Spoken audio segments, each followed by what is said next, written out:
Hello friends, welcome to my channel. நம்ம இன்றைக்கி பழாப்பழ பாயசம் செய்ய போகிறோம். எப்படி ஈஸியாக செய்யலாங்கிறது பார்க்கலாம் வாங்க. அதுக்கு 6 பலாப்பழம் எடுத்திருக்கேன். 6 பீஸ் பலாப்பழம்.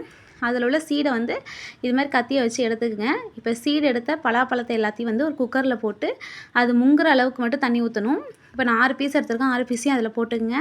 அது முங்குற அளவுக்கு மட்டும் தண்ணி ஊற்றினா போதும். ஒரு 1/2 கப்பு, அதை தாண்டி தண்ணி ஊற்ற வேணாம். ஊற்றி ஒரு 2 விசில் வச்சுருங்க குக்கரில். அது வழியாக அது வேகட்டும். நெக்ஸ்ட்டு ஒரு மிக்ஸி ஜார் எடுத்துக்கோங்க. மிக்ஸி ஜாரில் நான் ஒரு மூடி தேங்காய் எடுத்திருக்கேன். ஒரு மூடி தேங்காவை ஃபஸ்ட்டு ஒரு பல்ஸ் மோடில் அரைச்சி எடுத்துக்கோங்க. அதுக்கப்புறம் தண்ணி ஊற்றி அரைச்சிக்கோங்க. இது நம்ம தேங்காய் பால் புளிய போகிறோம். ஃபஸ்ட்டு பால் இதில் புளிய போகிறோம். ஃபஸ்ட்டு இதுமாதிரி ஒரு சின்ன வடிகட்டி வச்சு கீழே ஒரு ட்ரே வச்சு இதுமாதிரி புளிஞ்சு எடுத்துக்கங்க. இது ஃபஸ்ட்டு பால்.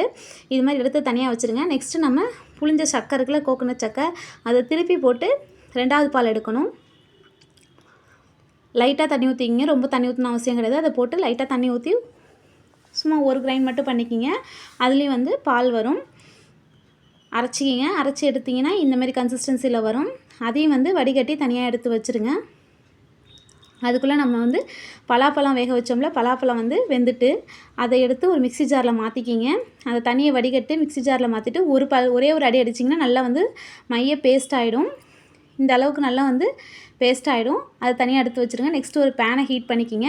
அந்த பேனில் ஜாக் ஃப்ரூட் நல்லா இனிப்பாக இருந்துச்சுன்னா லைட்டாக வெல்லம் சேர்த்துங்க. கொஞ்சம் இனிப்பு கம்மியாக இருந்துச்சுன்னா கொஞ்சம் நிறைய வெல்லம் சேர்த்துங்க. இது இனிப்பு அதிகமாக இருக்குன்னா நான் கொஞ்சம் 1/2 கப் தான் வெல்லம் சேர்த்துருக்கேன். துருவின வெல்லத்தை தண்ணி ஊற்றி அது கரையிற அளவுக்கு மட்டும் வெயிட் பண்ணுங்கள்.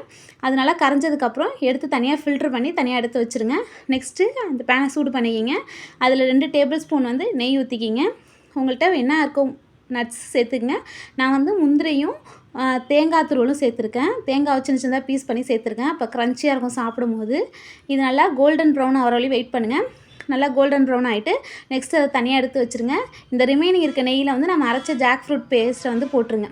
பலாப்பழம் அரைச்சி வச்சுருந்தோம்ல, அதை போட்டு லைட்டாக உப்பு சேர்த்துங்க. அப்போ தான் சூப்பராக இருக்கும். இது நல்லா 2 மினிட்ஸ் நல்லா வேக விடுங்க. ரொம்ப நேரம் வேக வைக்கக்கூடாது. அதுக்கப்புறம் நம்ம தனியாக வடிகட்டி எடுத்து வச்சுருக்க வெல்லத்தையும் சேர்த்துக்குங்க. அதுவும் நல்லா இதுமாதிரி வற்றி வரணும் அந்த ஃப்ரூட்டோட இதில். நெக்ஸ்ட்டு நம்ம 2வது எடுத்த பால் இருக்குல்ல, அதை தான் சேர்க்கணும் ஃபஸ்ட்டு. அதுவும் கொதி வரதுக்கு முன்னாடி இந்த ஸ்டேஜ் வந்ததுக்கப்புறம் ஃபஸ்ட் எடுத்த பாலை ஊற்றுங்க. ஃபஸ்ட்டு 2வது எடுத்த பாலை ஊற்றணும். அதுக்கப்புறம் தான் ஃபஸ்ட் எடுத்த பாலை ஊற்றணும்.